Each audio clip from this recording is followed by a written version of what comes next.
प्रकार के होते हैं। ऋग्वेद। ऋग्वेद वेदों में प्रथम वेद है। ऋग का अर्थ होता है स्थिति ज्ञान। इस वेद में 10 मंडल, 1028 सूक्त और 10,462 ऋचाएँ मंत्र हैं। इस वेद से भूगोल और देवताओं की आह्वान करने की जानकारी मिलती है तथा इस वेद में जल, वायु, सौर मानस तथा हवन द्वारा चिकित्सा का भी उल्लेख किया गया है। गायत्री मंत्र का उल्लेख भी इसी वेद में है। ऋग्वेद निर्गुण भक्ति के बारे में बताता है और माना जाता है कि इसी वेद से अन्य तीनों वेदों की रचना हुई। आयुर्वेद। आयुर्वेद में गद्य एवं पद्य दोनों हैं। इस वेद से यज्ञ एवं हवनों की जानकारी मिलती है।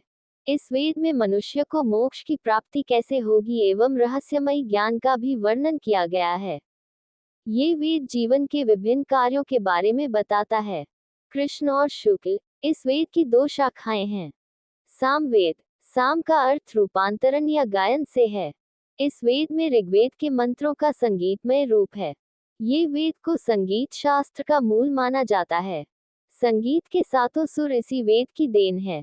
इस वेद में 1875 मंत्र हैं। इस वेद से ईश्वर वंदना, उपासना, अध्यात्म और प्रार्थना के बारे में जानकारी मिलती है। अथर्ववेद। अथर्ववेद की रचना सबसे अंत में हुई। ये वेद मनोविज्ञान और तकनीकी ज्ञान पर आधारित है। इस वेद से मनोविज्ञान, समाजशास्त्र, अर्थशास्त्र, आयुर्वेद, ज्योतिष, रसायन, भौतिक, गणित आदि की जानकारी मिलती है। इस वेद में दुखों का निवारण के बारे में बताया गया है।